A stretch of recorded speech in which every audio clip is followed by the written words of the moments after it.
Happy New Year! Wishing you all health, love and joy in every moment, and may you feel love and respect towards all beings on this wonderful planet. I've spent fantastic quality time with loved ones over break, and today I'm heading down under with an exemption permission. Let's go 2022.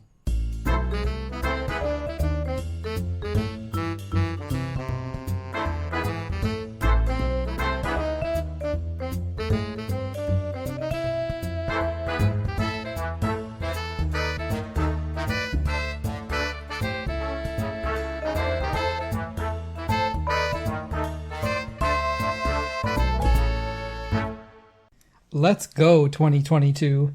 I cannot believe that this happened this year. That it's not even been 12 months since we went through that debacle. If you didn't recognize it, that was probably the most consequential tweet in tennis history. In tennis history. Not I made you. That was a good one, but I'm talking about consequence. The fact that Novak Djokovic tweeted this before boarding a plane to Melbourne, Australia. As soon as he got off the plane, was detained, spent a day almost in the airport. His visa was cancelled, and then you know the rest. Well, part of the rest is that he spent the rest of the year trying to play martyr when in fact he was a menace. Anywho. Welcome back to The Body Serve. I'm James. I'm Jonathan. We are so close to the end of the year. We're presenting our ATP wrap today. We're going to take a more unconventional approach to this wrap versus the WTA. As you know, we are probably a more WTA-centric podcast by design, but we still follow men's tennis. We still enjoy men's tennis, but we keep it at a respectful and suspicious distance. I don't know what all that was. But what you meant to say was, we care less about men's tennis. We have a more hands-off approach to men's tennis. We are messier with men's tennis. We consider those men's feelings less with men's tennis. And so this will be a messier show. In agenda, in format, just all around. Okay. Before we get into the wrap, just a quick update on our GoFundMe. We launched a fundraising drive last week, right before Thanksgiving in the U.S.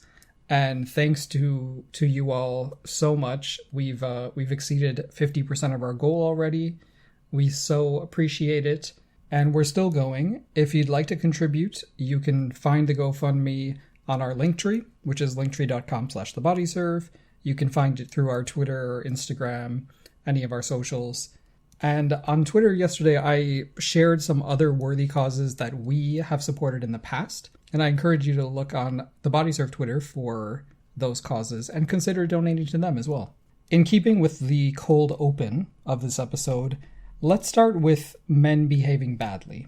Over the years, people have asked us to compile an official list of bad actors or ATP players who've acted out. And we've not done that because we don't want to be put on a blacklist or a watch list in the tennis community. It's a little too much documentation for my taste. You said compile there. That's a verb, right? What would be the noun version of that word? Compilation. Jonathan is making fun of me because I can't say the word compilation. Yesterday, I looked at it and pronounced it wrong in my head. How did you pronounce it? When you read, do you have like an inner monologue saying the words in your head? Oh, absolutely. Okay. I wasn't sure if I was saying them correctly. Well, that's a word my inner monologue. So you're not going to let the over. Listeners know how you say it? I said compilation. So I can't even say it the right way. Anyway, let's have some fun with some of these men's tennis players because they were acting out. I don't know if it was the COVID break, if it was being unleashed from lockdowns and vaccination requirements and testing, but they were really wild. There was some truly abhorrent behavior this year. We asked for some suggestions, some submissions, and you all came through as usual. The first one, who was mercifully absent from the second half of the year, that guy, Zverev, a big popular submission was his behavior in Acapulco. You might remember in a doubles match with Marcelo Melo, A doubles match in Acapulco. Mm-hmm. He attacked the chair while the umpire was still in it with his racket. Went back again and grazed the umpire's foot with the second blow, and then paused and then went back again. This is after calling the umpire a fucking idiot toward the end of the match. What really puts this one over the top for me is that he took his destroyed racket and gave it out as a souvenir to a fan like a total psychopath. Say more. I just wanted to say more. Do more. Be more messy. I called him a psychopath. That wasn't enough? No, I want more. I mean, this kind of behavior in a doubles match, that didn't really matter. He was still in the singles draw in Acapulco, but that was nixed. He was defaulted from the entire tournament, fined $40,000, and then there was an investigation, which happened much quicker than the other larger investigation based on his off-court behavior. This behavior happened while he knows that the scrutiny of the tennis world, at the very least tennis Twitter, is squarely on him and how he's comporting himself. Right. So far, it really hasn't had any consequences or effect, aside from removing the offending articles from German websites. And unfortunately for him, he must have been on the sidelines recovering from that ankle break. I'm assuming being livid with watching subsequent generations just walk on by. Watching a little kid, Carlos Alcaraz, win his first major. And then a little brat, Holger, just speed, roadrunner his way to the end of the ATP season. Yep, beating a murderer's row to win the Paris Masters. Rafa Nadal taking the Roland Garros title again when Zverev felt he had a real chance in that semifinal. It was a lot of watching. And he will be doing a lot of watching Netflix next year. But he won't be on it. Well, he may have a little bit role. He may be a guest star. I don't know, but he's not a main character. He'll be like Alexander Zverev, friend of the show. He'll be campaigning for his peach for next season, or his snowflake. Well, for his snowflake. I think that's what he'll be looking for. So that behavior in Acapulco was investigated. The ATP issued an 8-week suspension and an additional $25,000 fine. But wait, the suspension and fine were suspended.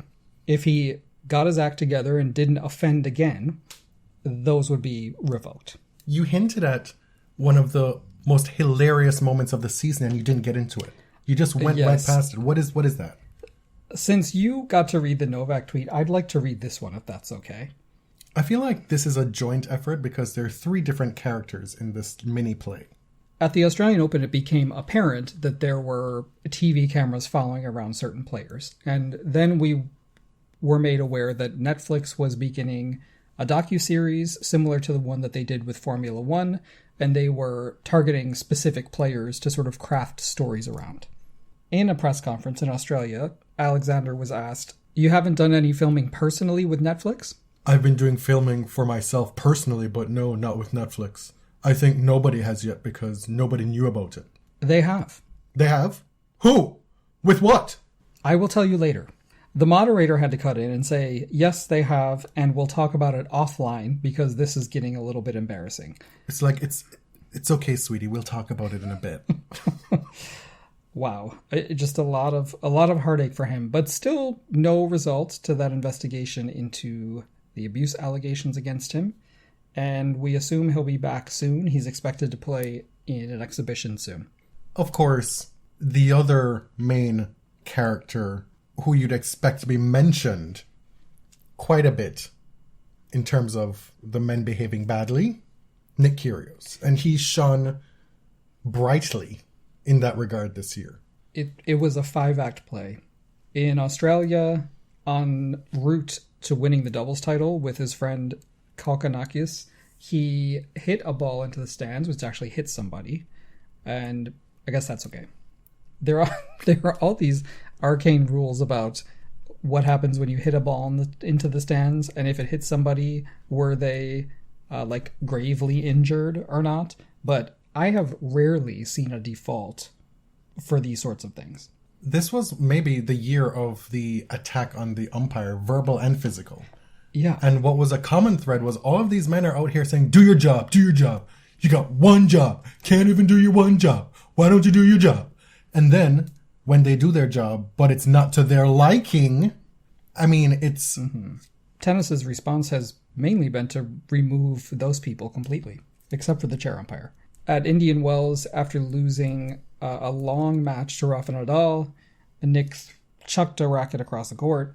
He was by his chair, and he just turned around and smashed it into the ground, like a few feet in front of him, and it careened forward into the backstop, the back of the court, where the ball kid was. And he had to dodge to get out of the way. Like George W. Bush dodging that shoe. Yes, exactly that. Now, had he hit the ball kid, I don't know what would have happened. The match was already over. I assume they would have levied a fine.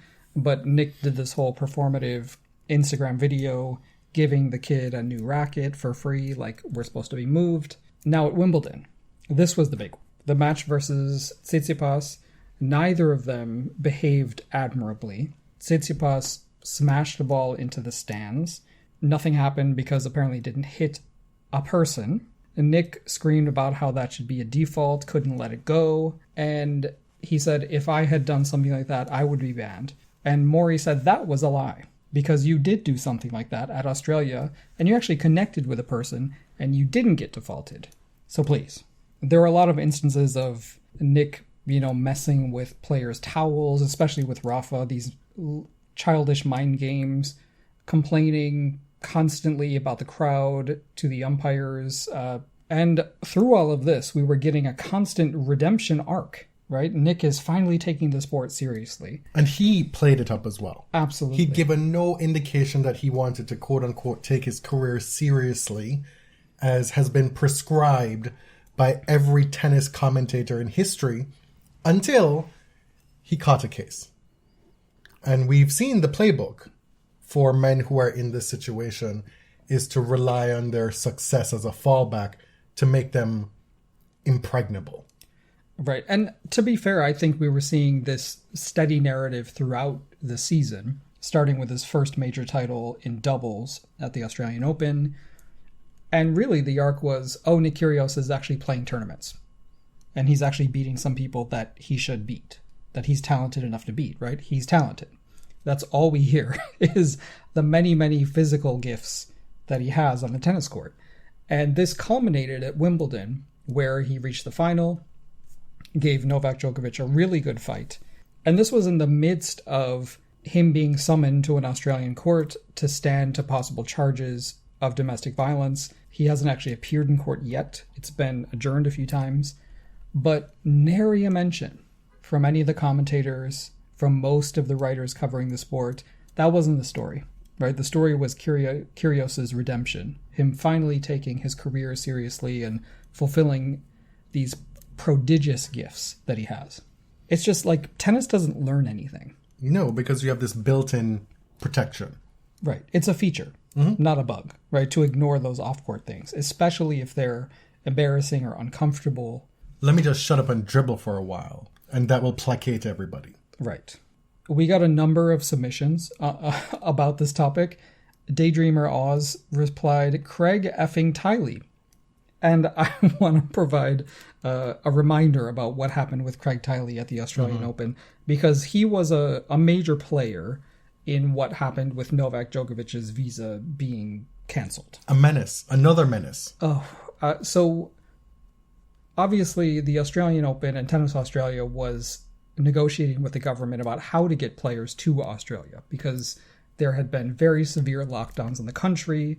It was just very slowly opening up to athletes, and they still had a vaccination requirement. Tiley knows that the 9-time Australian Open champion was vocally against vaccination. He wanted to get Novak here. And reportedly, they are also personal friends.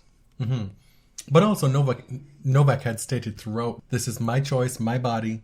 I'll accept the consequences. I know what I'm doing. I'm not going to be forced to take a vaccine just to play tennis. May the cards fall where they may. Yes, but his actions didn't reflect what he was saying. It was right. He was still trying to deal those cards. Yes.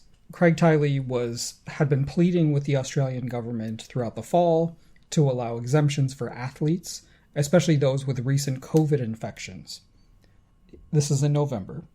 He was told explicitly in writing, no, that will not be a reason for an exemption in November. He claims that he didn't receive that. Tennis Australia didn't get that letter.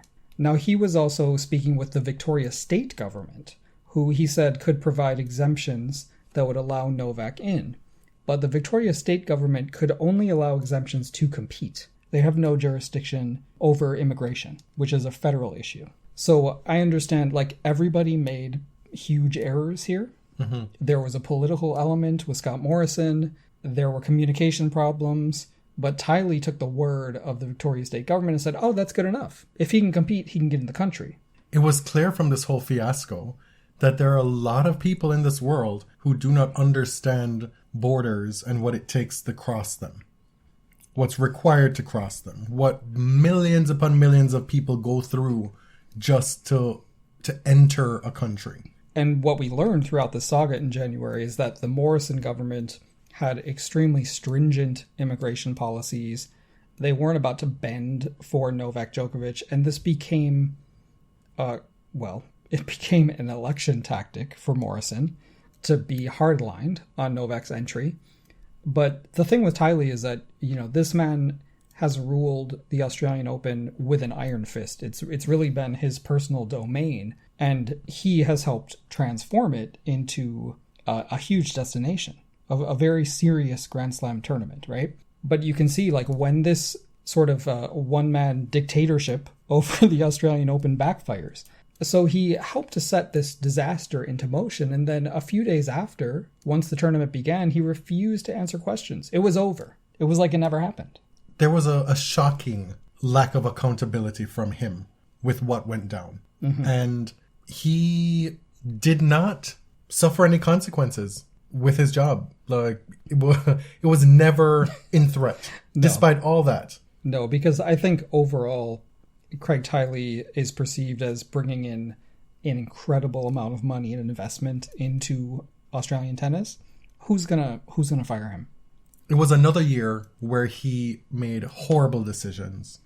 It's like year after year after year, there's something that Craig Tiley does, something that he messes up that is just beyond belief. And he carries on. It's usually environmentally related. 2022 saw the rise of Carlos Alcaraz. It also saw the rise at the end of the year of Holger.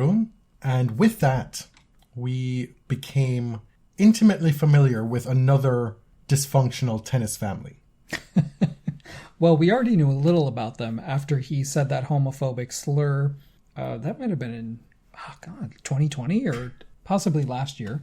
But he made some crappy apologies, then rewrote the apology like 5 times. His mom chimed in and told everybody to stop bothering him. He's just a kid. Leave Britney alone. Exactly. And this year, we got Jaaa-gate. This is too good. He reached the quarterfinal of the French Open. He beat Stefanos Tsitsipas at this tournament. A huge upset, having a great week. And he just kind of lost it mentally in this quarterfinal. It was very contentious. And he claims that Casper Ruud... Well, it starts... Wait. Oh. It was contentious on court, and then the whole thing kicks off with a drive-by handshake. And then Casper is casually shaking his head no afterward. Like, this dude. And then Holger goes on to tell us about this confrontation in the locker room. Allegedly. That Casper Ruud went into Holger's face and screamed, "Ja," and bullied him. Which means yes. So, as it's told, we are meant to believe that Casper Ruud, after this match, found Holger in the locker room, went up into his face and was like, yes! Just like screaming in his face. That's the story. That's the gist of it. Casper said, quote, "It's a big lie." Holger has this thing where he he gets into scrapes with people and then like congratulates them afterward. Scrapes or scraps? Scrapes, both, I think. Maybe he's trying to, smooth it over, or it's just him being a troll. I don't know. But he congratulated Casper afterward. Casper gave this long interview about it the next day on camera. And it was like, I hope going forward he doesn't feel the need to lie and tell all these lies in the future. Stop lying about me. It's all a big lie. Because, in many European countries, they have more serious slander and defamation laws than they do over here. Corentin Moutet got turfed by the French Federation. He got in that big fight with Andreev and started pushing and all that. This thing went on for like a good couple weeks. Do you know like the full story behind this thing? Maybe not. It sounds like you do. I watched this video. A listener submitted it to us to watch the whole thing. And like a week or two before they play this match, and Moutet is bothered because he's serving, and there's Andreev on the other side, and he's doing this like racket flip while he's returning. Oh, right. And Moutet stops and he goes, "What are you doing? What are you doing? Why is he doing that?" And he's totally shook by this. The umpire's like, he's been doing it all match. And then Moutet is like, no, he only does this when he's losing. And then he starts telling people, stop watching me. Why are you watching me? That's his thing. Moutet, like you watch all of his meltdowns this year, be it the opponent or the umpire, he's telling people, stop watching me. Really? Yeah, it's so weird. It sounds very insecure. And then he's always telling the umpire, do your job, do your job. Like, it's giving very Bryce Harper clown question bro vibes the whole time. And so that happens. And then the following week they play again. And then in this match they're warming up. And the entire warm-up, Moutet is firing shots at Andreev at net. Like, he's just there trying to volley to get warmed up for this match. And Moutet is rifling balls during the at his body. Yeah. Okay. And then so Andreev says to the umpire, what is he doing? I don't understand. He's trying to hit me. And the umpire is like, well, I don't know if that's his intention. Guys. And then it carries on. And then that's where you see the interaction at net after that match, where Moutet leans in to try and headbutt him, kind of. And then Andreev pushes him as they move toward the chair umpire. It was wild. And then Moutet gives some response about how Andreev claimed that he should meet him outside. And then I went outside and I waited for like 6 hours and he didn't show up. And he's like, anytime you want to meet up, I'm waiting impatiently. The whole thing is just bizarre. Tell me that's a lie, please. That's what I read. Wow. Yeah. Moutet, as you know, drama follows him, or he creates it. It's too bad because he is the best MC in the tennis game, by far. He featured on that Shapo song and ate him up. Poor White Drake. He just ate him up. Right, but not the best singer, because we know that belongs to an Italian. Yes, the pop star, Lorenzo Sonico. I do play his song. You do? I do. I like it. Can you sing it? No. Give us a line. Give us a bar. I don't. Give us a bar. It. Speaking of Shapo, one of the popular submissions for this segment was Denis's tantrum against Nadal at the Australian Open, which actually prompted a rare mid-match talking to by Daddy. That was something to behold. Rafa was surely not in the mood that day, did not want Shapo's behavior to continue throughout the match, and addressed it immediately. You can argue about the sportsmanship, whether that was intimidating, whether it was gamesmanship, but it certainly was unique. Shapovalov started the year with hopes that he would get out of his own head, get out of his own way, get his head out of his ass, stabilize himself emotionally on court, and that did not happen. And his results suffered for the majority of the year until he strung together a few wins in the fall season. Yeah. This is now a full-grown man. If this isn't something that he can get under control, like, dude, Ben Shelton's coming to snatch your wig as, right, like, lethal lefty on tour. Like, Runa is coming, Alcaraz is already here. These guys are threatening to snatch this generation away. For years on this podcast, we were saying, wow, look at Denis, but there's another Canadian coming, And he took big steps this year. Yeah. This next one is really more about a designer behaving badly. Ryan Hambright really made me laugh with this. He said, quote, "Every time Adidas sent a weary soldier out in these," with a picture of the poop shorts. Shit-stained shorts. I mean... Say that 5 times in a row. Zverev's Acapulco... Should that be the title of this episode? No. No. Zverev's Acapulco tantrum happened in the poop shorts. How can you take it seriously? And Ryan added, "All day I dream about shit." The Adidas acronym. The joke. If it were an acronym. Right, because that was a joke as kids. I don't know if you guys said that down in Jamaica. Definitely did All not. day I dream about whatever. Usually it was sex. No. Okay, that was like an elementary school. Definitely did not do that. And then when I found out it was just named after a German guy, so disappointing. The final one we're going to talk about just happened. I feel like we could release this episode and there's still going to be 5 episodes worth of men behaving badly before the 2023 season. And it happened while we were trying to enjoy Thanksgiving dinner. We're just, having a casual day, stuffing our faces, and tennis Twitter is a complete shambles over U.S. Men's Davis Cup. Davis Cup.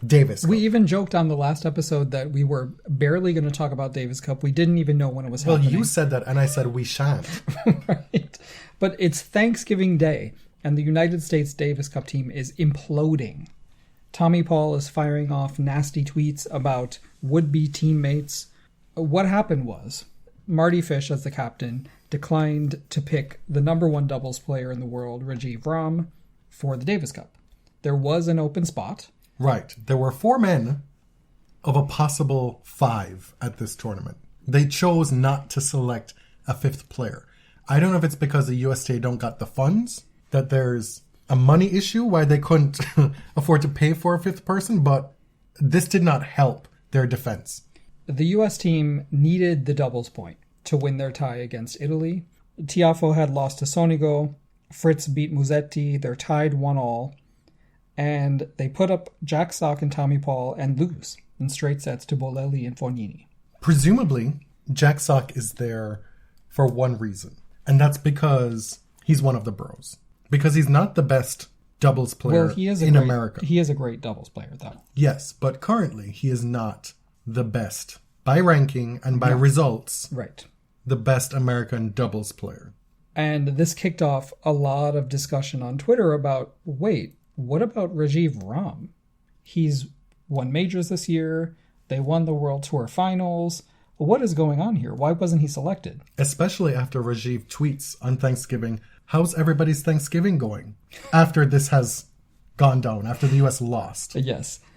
Earlier, actually like a week before the Davis Cup happened, reporters asked Marty Fish, the captain, why didn't you choose Rajiv for the team?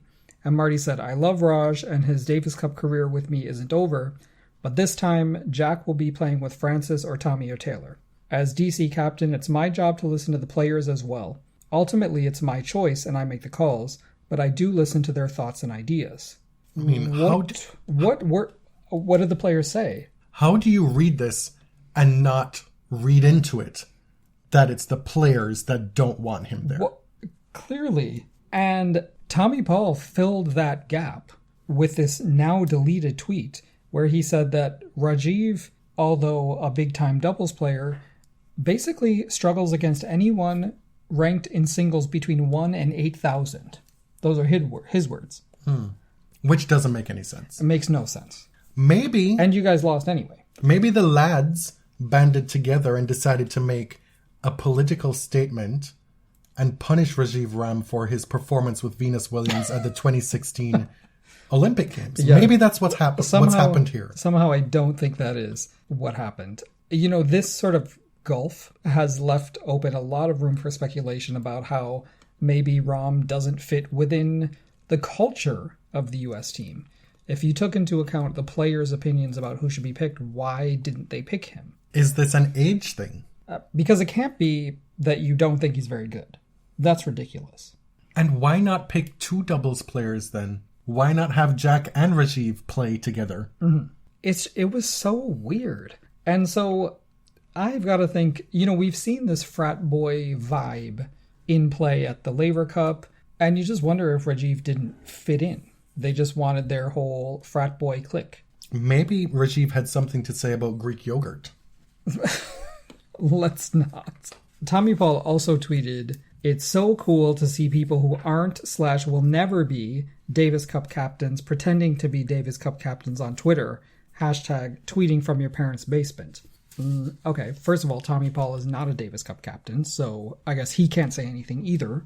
The idea that if you've never done this job, you don't have a right to an opinion is obviously ridiculous. Fans are paying to watch this thing. There are other players who are criticizing you. There are players who are involved who are criticizing. They don't get a voice at all? It's objectively absurd. Anybody with a brain cell would have suspicions about what's going on here. Right.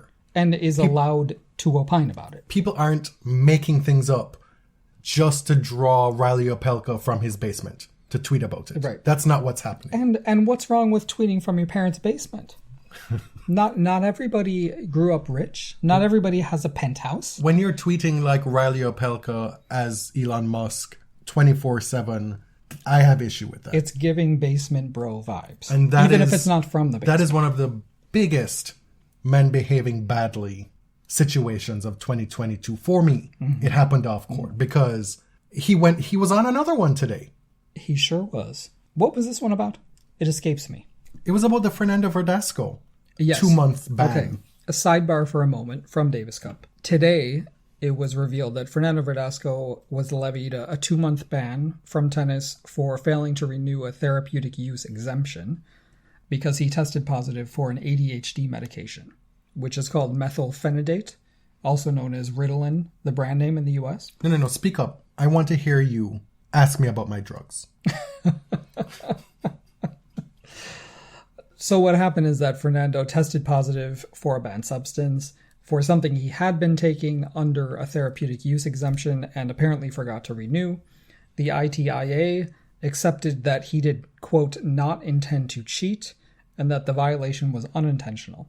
And you may remember from several high-profile cases, this was classified as no significant fault or negligence. So his ban was reduced from, I think, a few years to 2 months. Which would have been the end of his career. He's 38 years old. Right. And so now he only has to serve into January. Nobody's playing anyway, which is kind of silly. And Reilly Opelka decided to spend his entire day speculating about how players taking ADHD medications are cheating. Point blank, period. Even if you have ADHD, you're cheating. Because it's a stimulant, it sharpens concentration and focus. That's his medical opinion. Pam Shriver says on Twitter that she's heard, through the grapevine, that this is a thing in tennis. Ben Rothenberg tweets later on that he spoke to somebody in the ATP top 100 and they estimate that 50% of those players in the top 100 are on Ritalin. Or Adderall, or one of the stimulant drugs for ADHD. Sure. So Is this a problem in tennis? Likely so.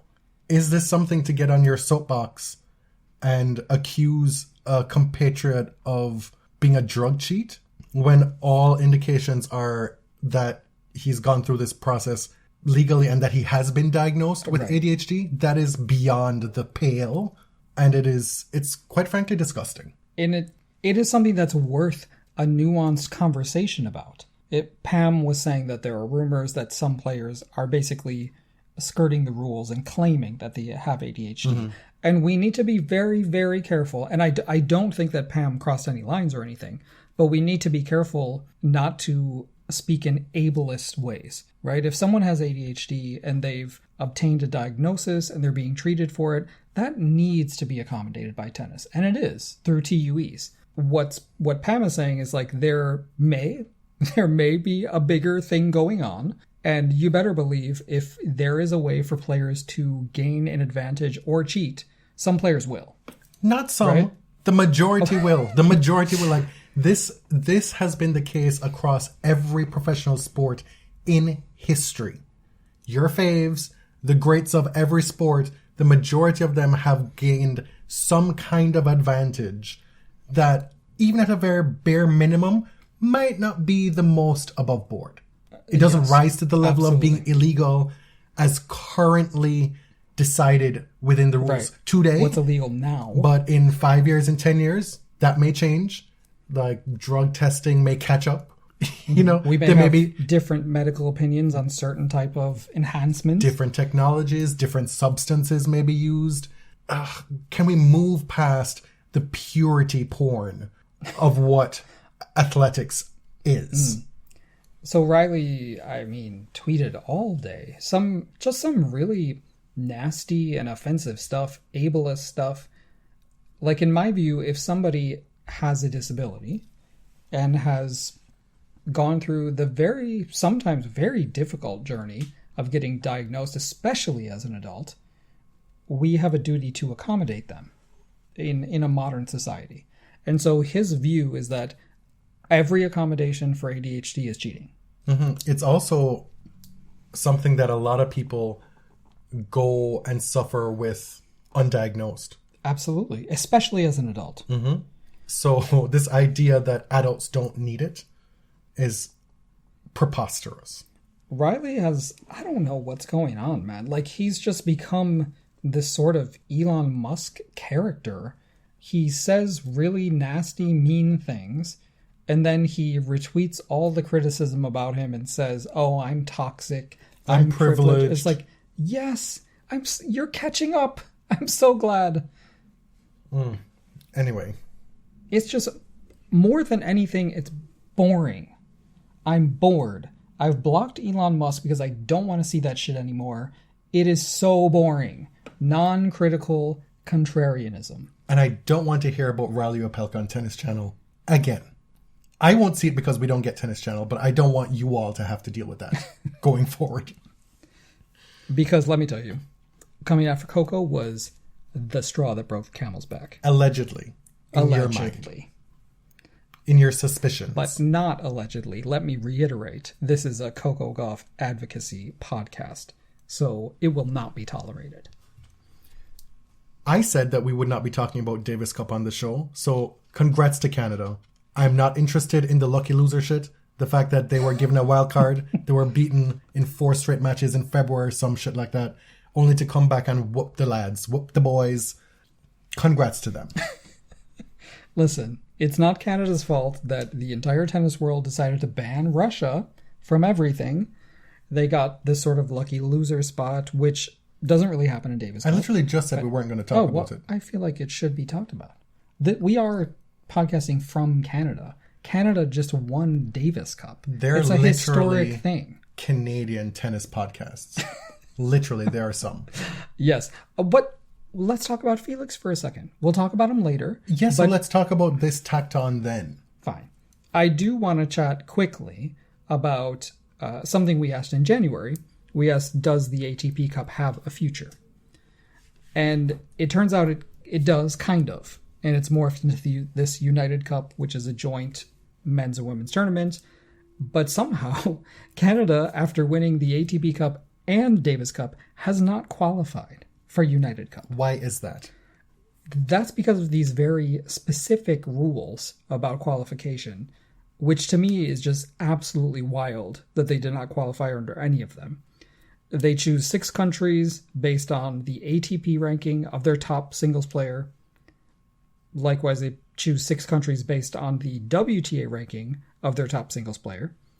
And then the final 6 countries will qualify based on the combined ranking of their number 1 ranked ATP and WTA players. But how can you look at Team Canada, aside from all this math, how can you look at Team Canada and say they're not one of the most formidable teams in the world? With Bianca, Layla, Felix, Dennis. So what you're saying is there are 6 men from 6 distinct countries ranked higher than Felix. Right. And there are 6 women under the same criteria ranked higher than the top-ranked Canadian woman. Yes. This sucks for them.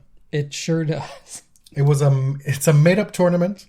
With made-up rules. And so somebody's gonna catch a stray. And I realize, we are Canadian. We're biased, but when the men swept both of the team cups this year, it's kind of silly.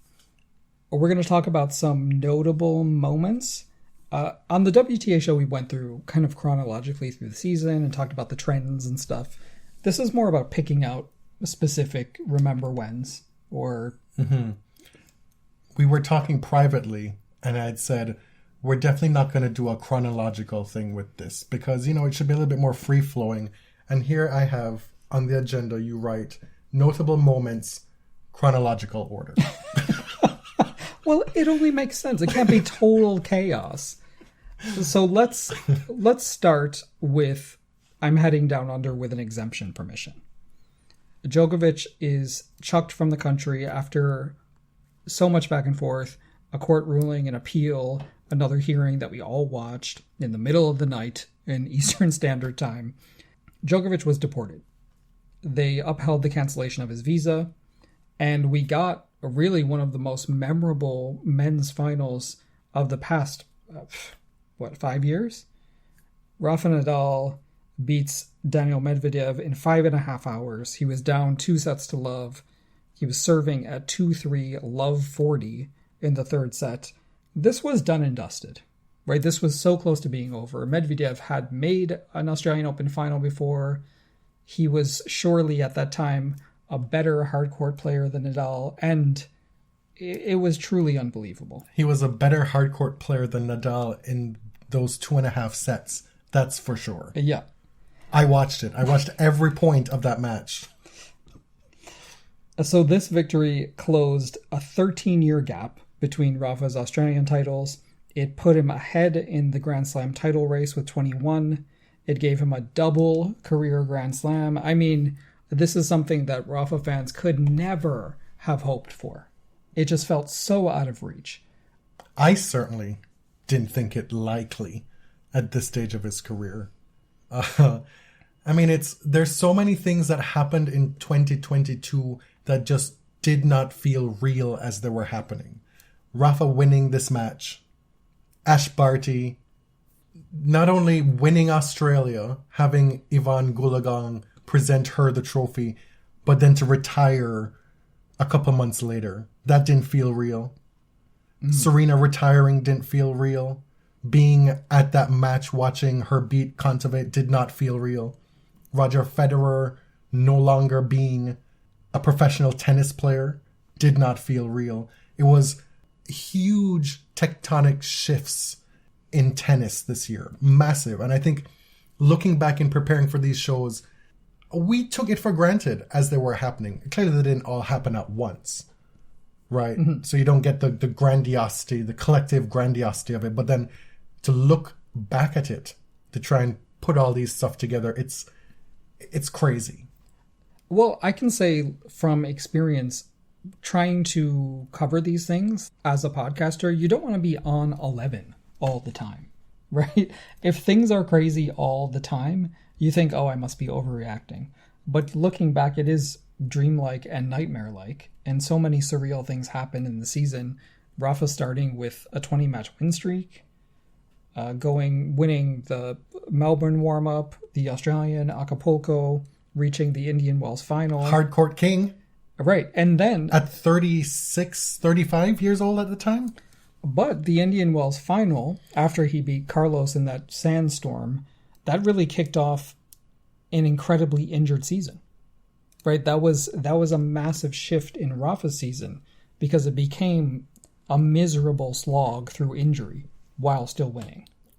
That's just become part of the tennis lexicon now, right? I think it was extremely injured. This was...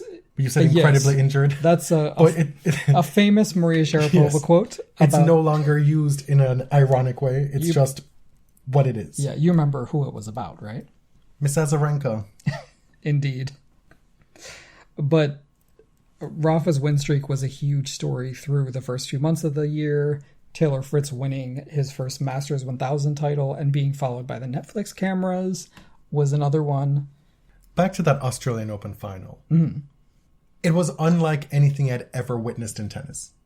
It ended at like 7 a.m. our time. Yeah.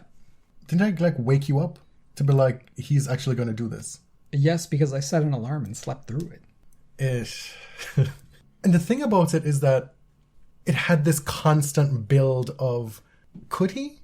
Mid third set, saving those triple break points, and in the way he did it, and then to win the third set, and you're like, okay. Still, surely not. Then he wins the fourth set. And then you're in the fifth set, and Rafa is like a dog with a bone. And Medvedev he's feeling the pressure of what this could mean. Mm-hmm. And I'm still at a loss for words. I don't think I've ever been able to really express what that was like. And Medvedev was utterly shattered by what happened.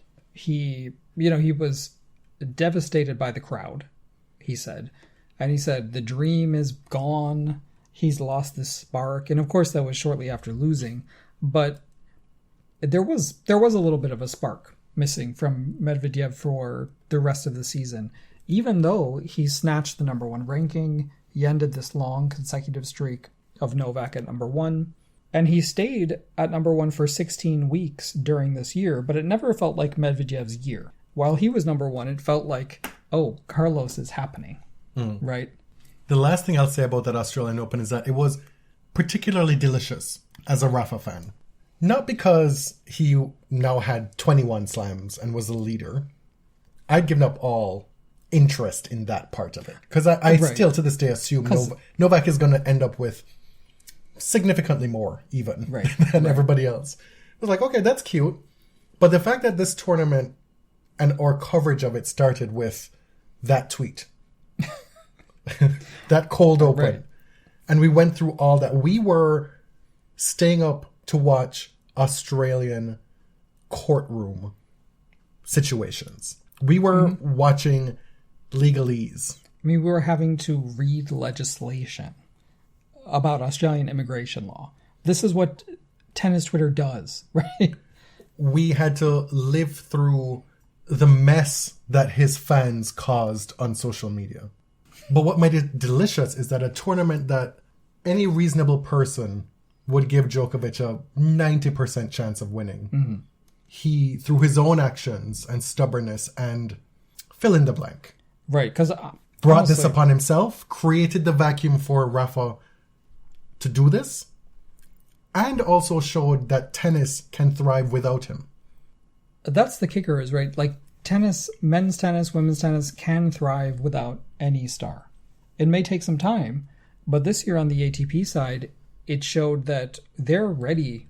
The fans, the promoters are ready for Carlos. They're ready for Francis and Felix, and they're setting the table for who's coming after. I just hope some of this is captured juicily by Netflix. Like, this is the part of the Netflix stuff that I want to see, the behind-the-scenes juicy parts. Exactly. Like that's what your role is here. Do I care about Taylor Fritz? Not to make Alex de Minaur a household name. Not that, surely. Right.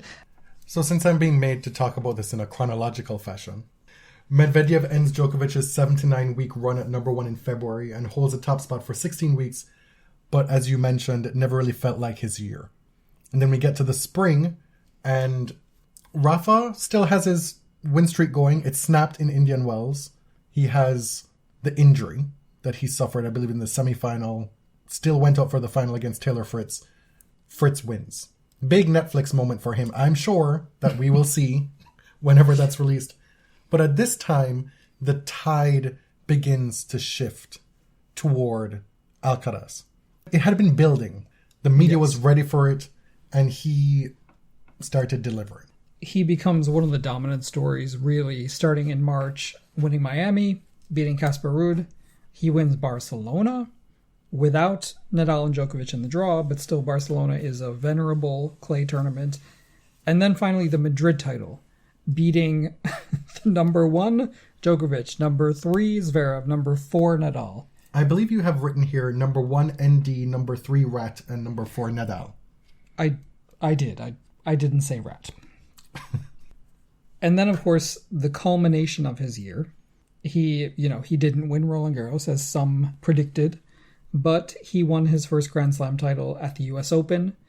This run featured 3 consecutive 5-setters. It just felt like he could not lose a match. He could not lose a 5-setter no matter what happened.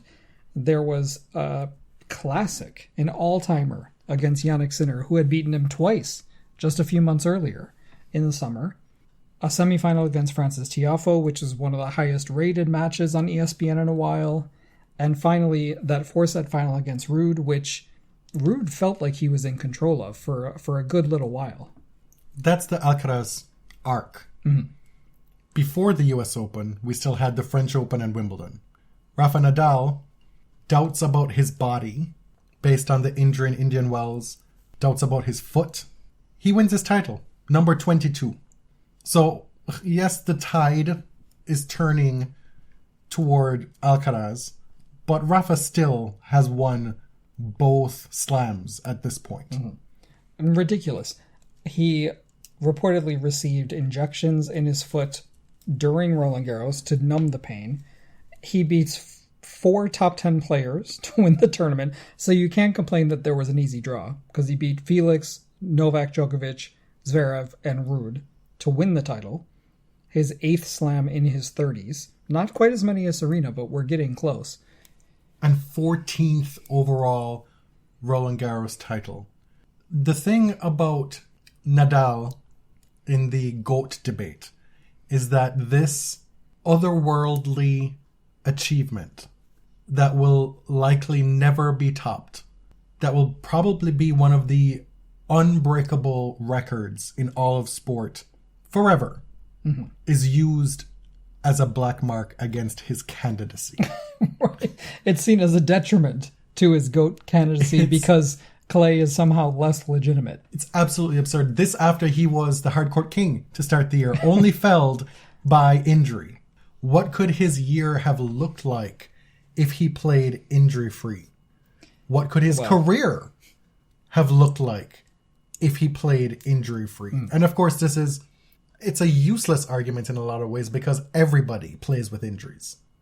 Of course, yes. But, put his determination and his court smarts in a player who doesn't have a congenital foot problem, Mueller-Weiss syndrome, and see what happens. I want to say this, though. The thing that separates the truly great players from everybody else, in my opinion, the one through line is professionalism. The way they treat their careers, the way they view their careers, the way they train, their preparation, the things that they will not allow to get in the way of their success. And for whatever warped reason, you can see that with Djokovic and the vaccine dilemma. No matter what you think about these reasons for doing it, there's an element of that too. Right. Right. And although we disagree with a lot of what Djokovic does, he is clearly an utmost professional when it comes to his training, his career. What he thinks is working for him. Right. We get to Wimbledon. Rafa has a chance to win the 3rd leg of the calendar year Grand Slam. He's just gotten this ablation, I believe it's called, to block the pain in his foot for up to 2 years. The foot is feeling good, but lo and behold, there's another injury on the horizon, this time the ab tear. This is not to say that this is the reason Rafa didn't win Wimbledon, because, look who's there. Kyrgios would have waited in the semifinals. Djokovic was peerless, winning his 7th Wimbledon title. Right, but not more than 3 short years ago. He pushed Djokovic to 5 sets at Wimbledon. Yes, they played an incredible semifinal. And Nick really pushed Novak in this final. Novak did not feel unbeatable during this tournament. Rafa chooses to pull out rather than play Nick in the semifinals. He gets a walkover into the final. I'm saying the situation that Rafa found himself in at this tournament, it was one that many of us did not want him to play. Right. But, at the time, it didn't feel unreasonable to say, wow, he actually maybe has a fighting chance at a 3rd slam in a row, at the first 3 legs of the Grand Slam. It didn't happen, of course. Novak wins. He was allowed to play Wimbledon. He would not be allowed to play the US Open. You know who wasn't allowed? Russians and Belarusians. Mm-hmm. They weren't allowed. No points. So I truly cannot believe we're crying about points at this point when Russian players couldn't even come.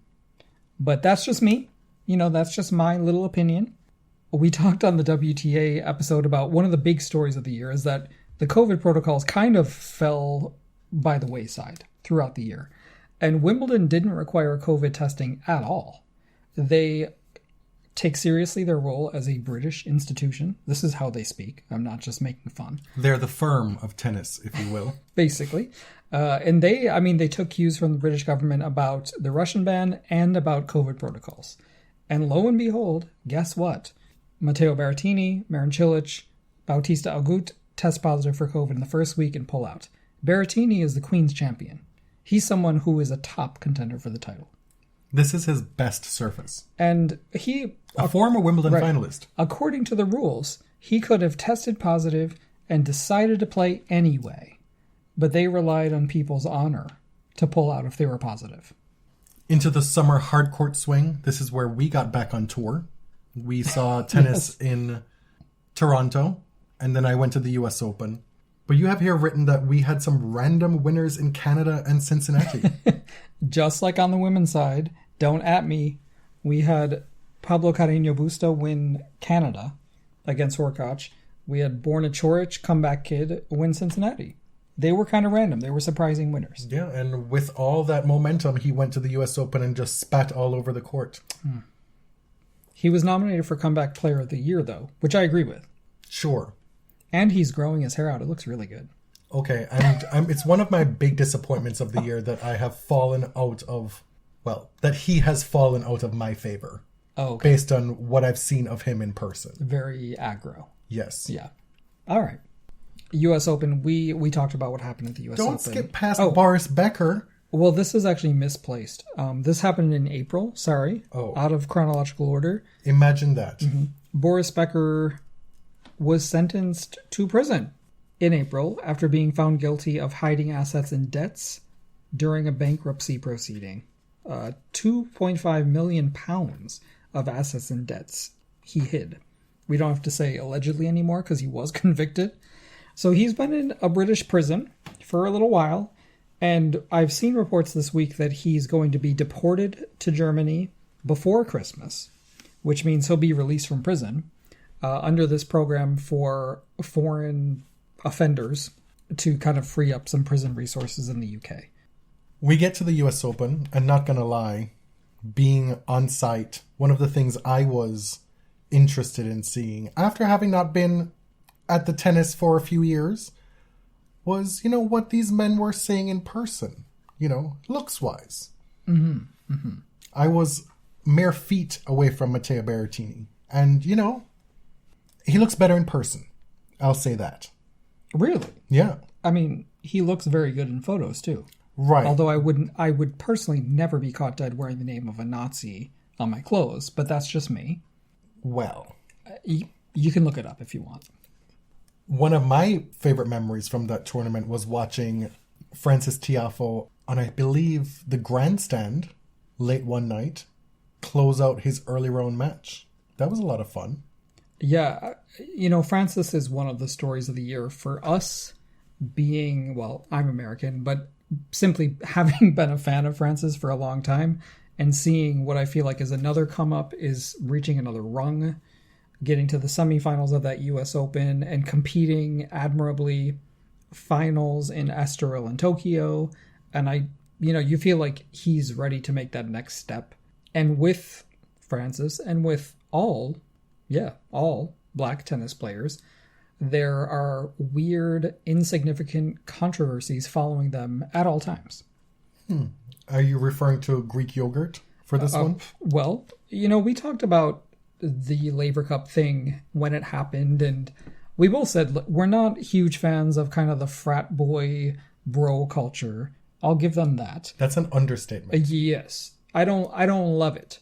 But fans of Stefanos, and I guess detractors of Frances in general, took this very immature insult, Greek yogurt. Yeah, it was silly, it was stupid, but looked it up on Urban Dictionary and decided that it was a homophobic comment against Stefanos, which is ridiculous.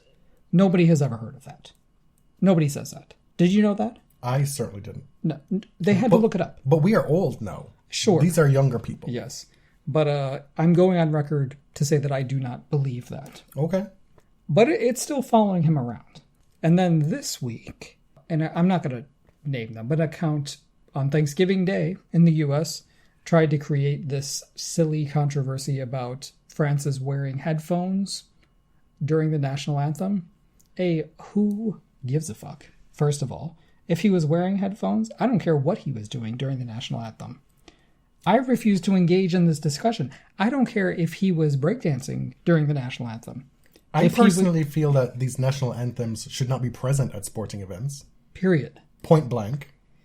So, miss me with that. But also, he had one headphone off his ear. He was listening. And I don't care. Again, don't care what he was doing. And when you see people report like, oh, lots of fans and media personalities were upset, that's a lie. What do you call those? Straw men. Exactly. When sources say, who are they? What did they say? Name them. And the funny thing is that this little non-controversy started early in the day, and then 5 seconds later, the captain and Tommy Paul embarrassed the U.S. team profoundly.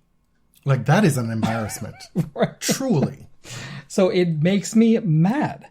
But what makes me really pleased is I know it is killing the dolls that Francis was just nominated for the Stefan Edberg Sportsmanship Award. It is killing them. Serena had her big moment at the US Open, playing her final tournament. And then shortly thereafter, we get the news that Roger Federer, too, will be retiring from tennis. Not at Basel, where we kind of expected it would happen, but instead at Laver Cup, where he could have a less taxing experience on his body. Mm-hmm. And just a warmer, more collegial team atmosphere where he had this kind of community of support around him. And most importantly, had Rafa Nadal and his family and his children around. Mm-hmm.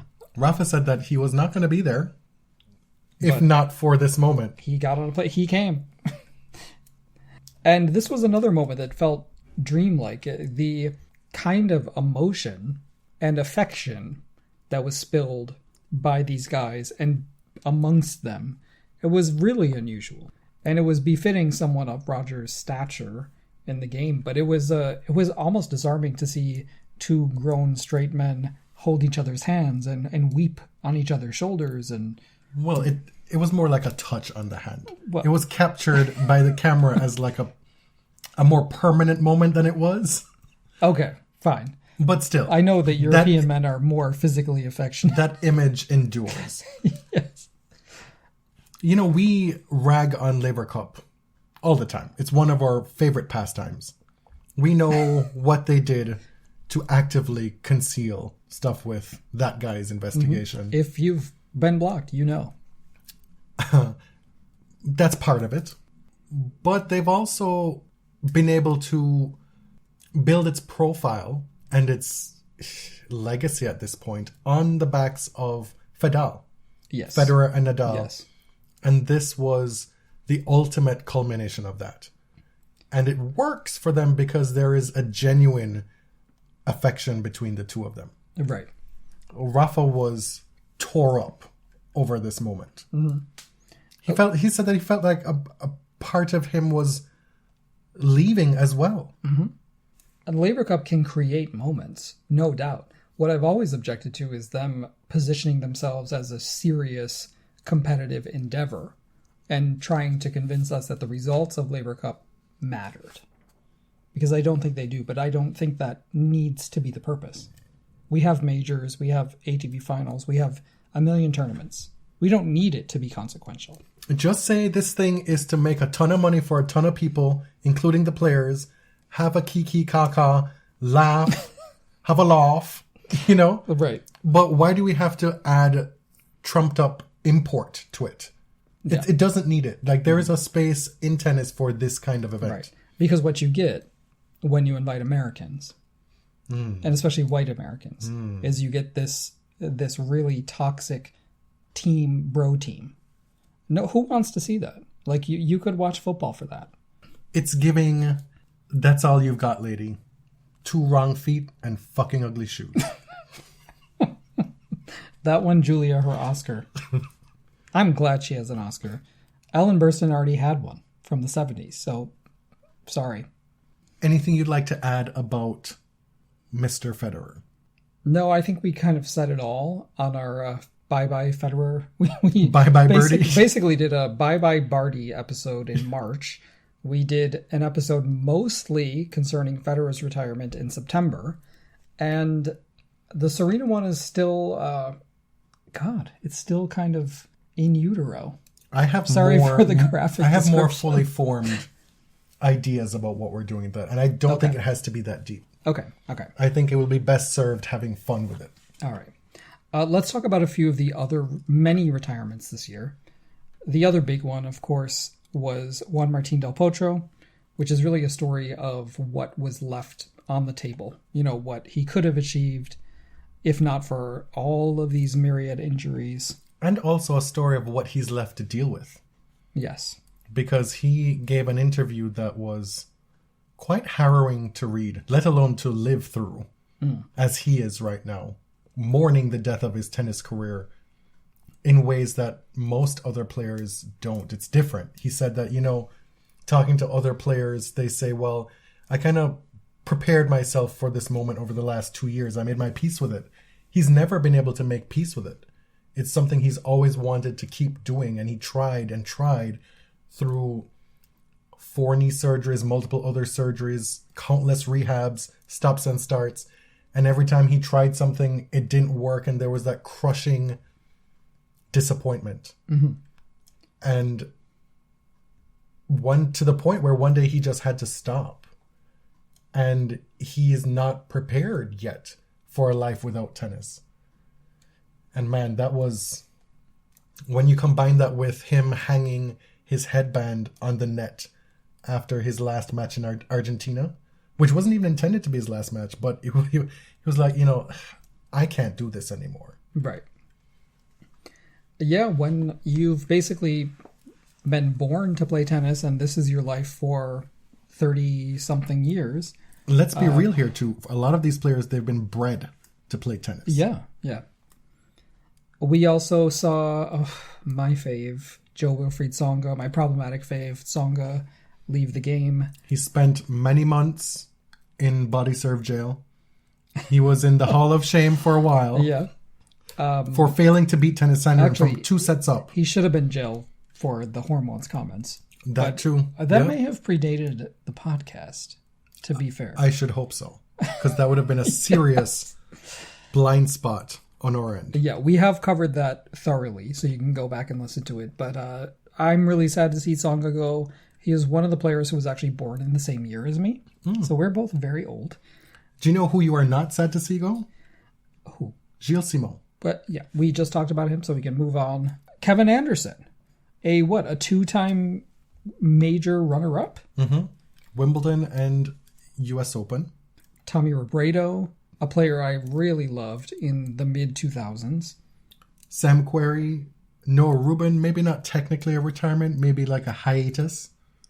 A pause. Yeah, Sam Querrey is retiring, but both say they're going to try their hands at pickleball. Philippe Kohlschreiber, Bedene. I did not know that Bedene retired. Yeah. I just saw that a couple of weeks ago. Stakovsky, he enlisted in the Ukrainian military to help defend his country against Russian invasion. Bruno Suárez, who was Jamie Murray's doubles partner for years. Kamka, Kavkic, and Andrea Seppi, one of the great spoilers of the last decade. Mm-hmm. There are 3 other players that we want to have a little bit more of a more granular discussion about their years. Had pretty good years. Yeah. Felix Auger-Aliassime shook this curse that seemed to be following him around, this pretty awful record in finals. He was, 0-62 in finals before this year? He had this great run of making second weeks in majors, but he still couldn't win an ATP title. And he did that in the Rotterdam 500 tournament, beating Norrie, Rublev, Tsitsipas, followed that up by another runner-up finish in Marseille. He had kind of a so-so summer. It wasn't amazing. But he finished the year with this 3-title run, winning Florence, Antwerp, and Basel. To blitz into the ATP finals.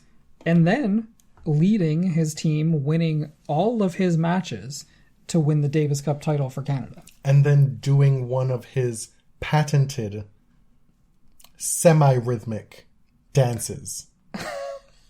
Felix is going to dance. I don't know exactly what he's doing or if it's good, but he is going to dance. Right, and I see a lot of people giving him hell because apparently it's not good enough. Like, they expect black men or black people to just have all the rhythm.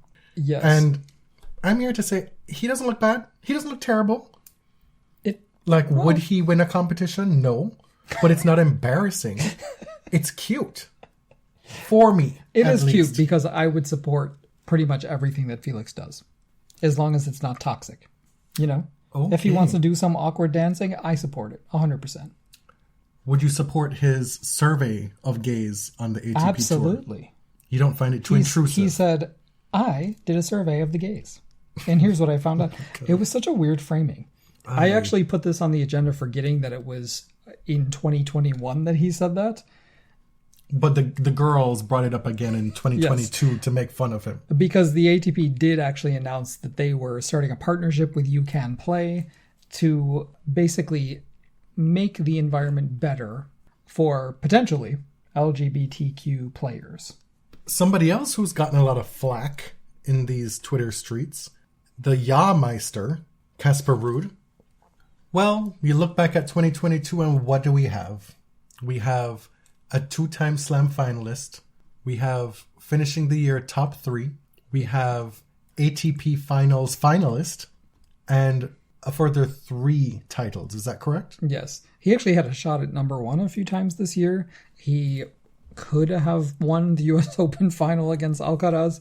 He adds 3 more 250 titles to his roster. And this is, I guess, part of the knock against Casper is that all of his titles are at the 250 level. And actually the 3 that he won, Buenos Aires, Geneva, and Gstaad, are repeats. He's won them before. I mean, he's also runner-up in Miami, also to Alcaraz. Yes. But I think we need to reframe and accept that Casper Ruud is a genuine contender for majors. Right, because for a lot of these guys, they're contenders in abstract only, not in practice. Exactly. Casper Ruud has done it. Actually done it. Mm-hmm. Casper has made 2 major finals. Tsitsipas and Zverev have made 1 each. Your new favorite player, 2022. Absolutely not. Holger Rune, the victim of Jaaa-gate. You simply cannot argue with his trajectory this year. And it actually is sort of similar to Felix's.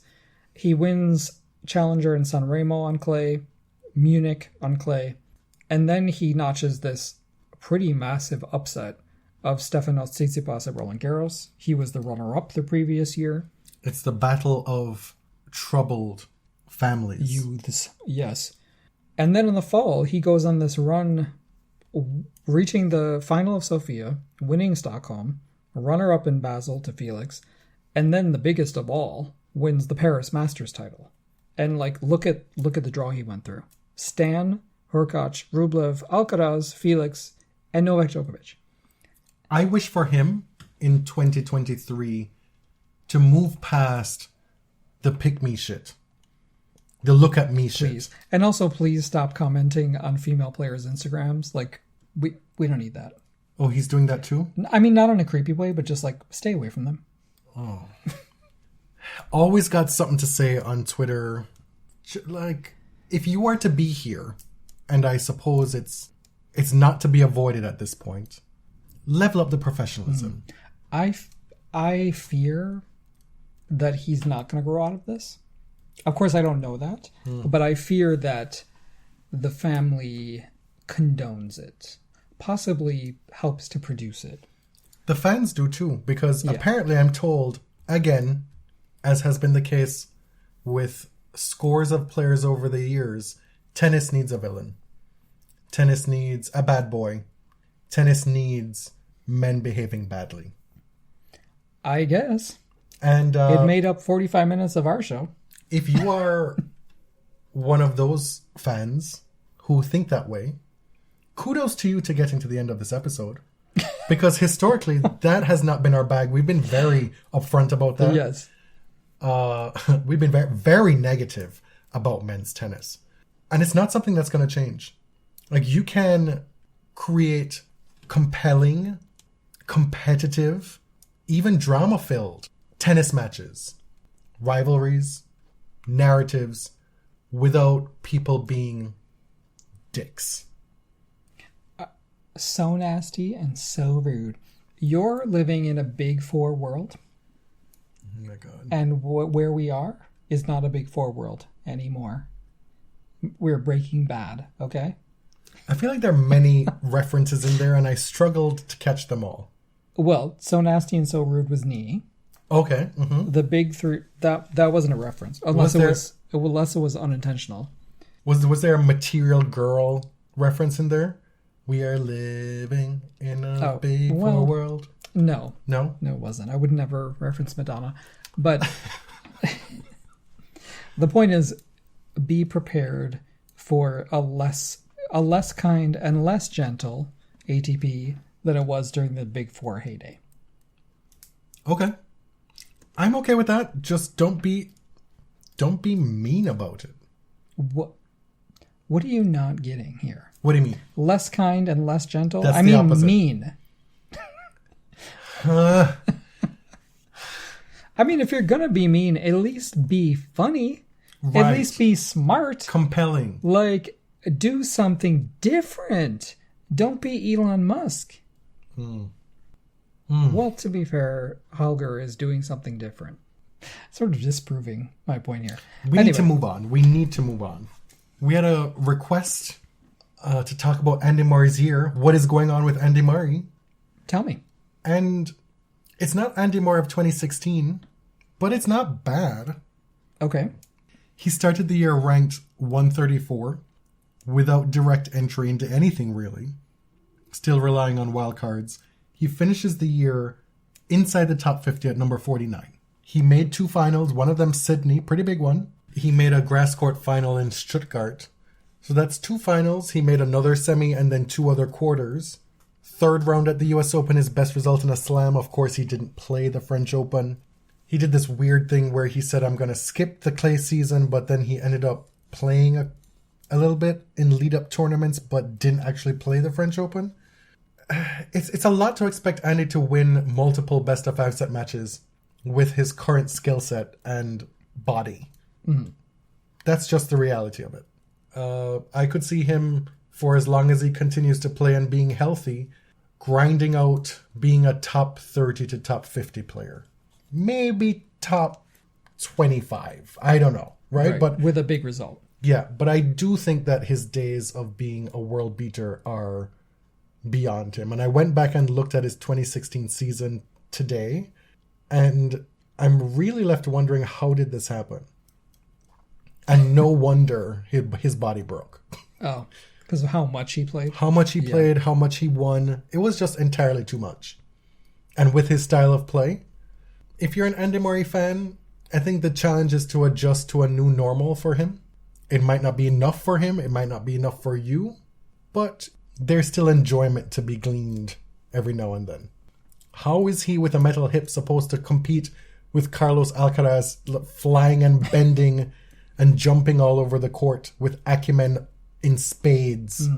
Like, it's a tough enough ask for the most able-bodied of the older gen, let alone somebody like Andy Murray. But he wants to do it. Yeah, and so let him do it. We just have to all...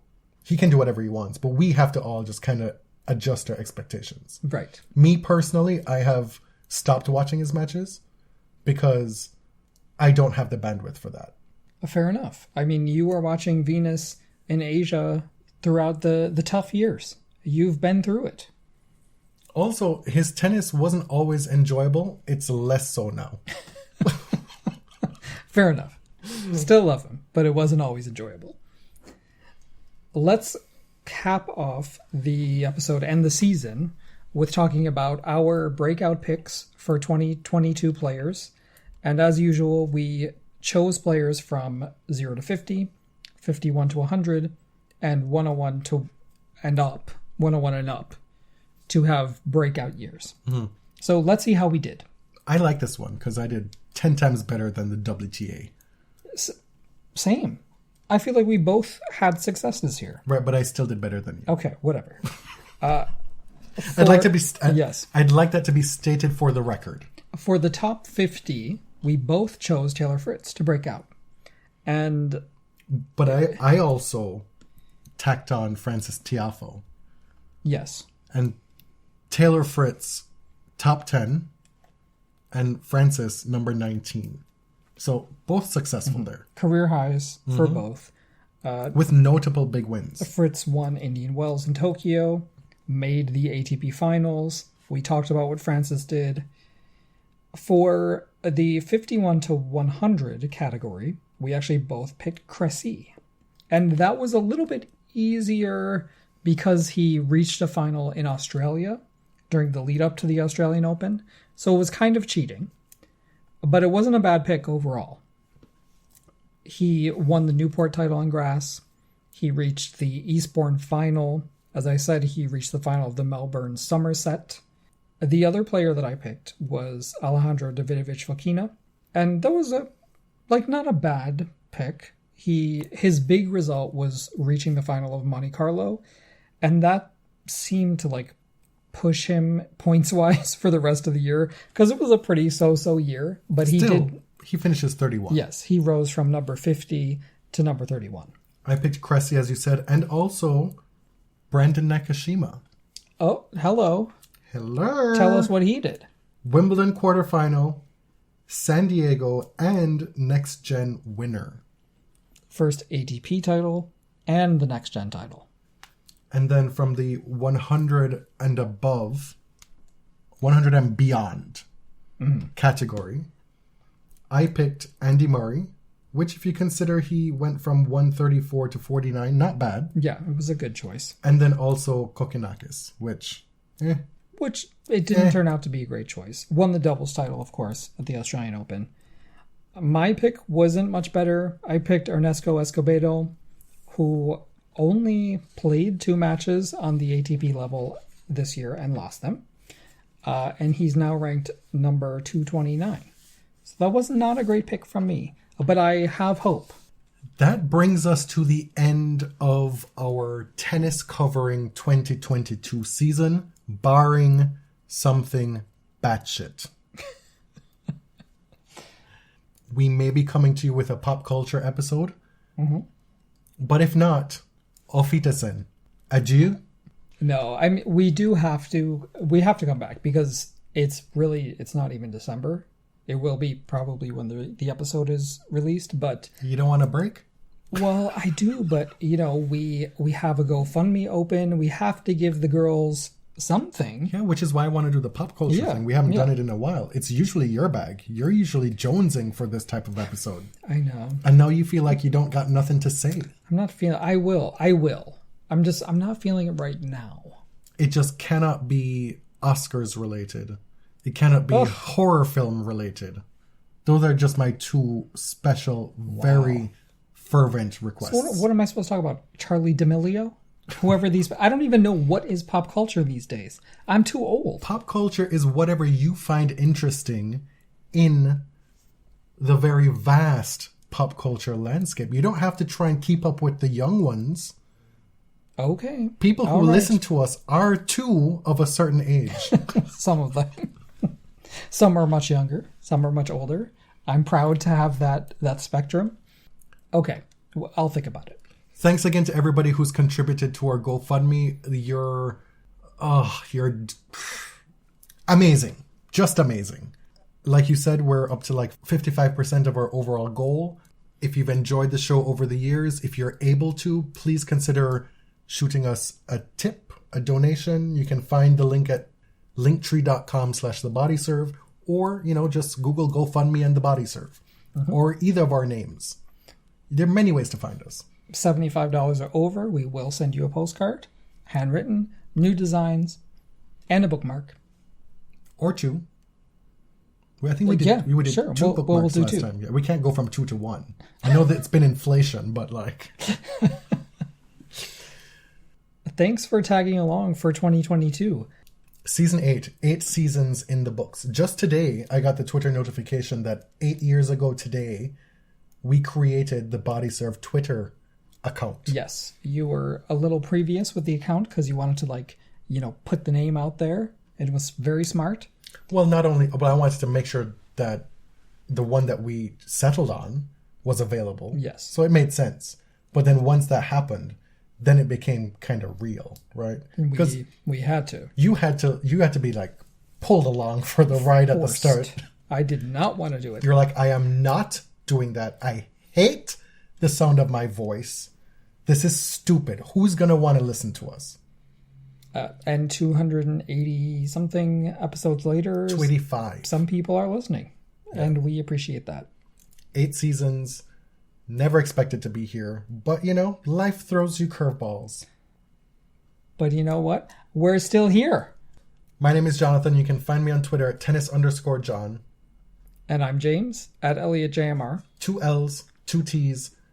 Thank you for listening. See you real soon. That was like the Mickey Mouse Club ending. What's the last line? M-I-C K-E-Y. Yes. M-O-U-S-E. Till next time. Thank you. Thank you very much.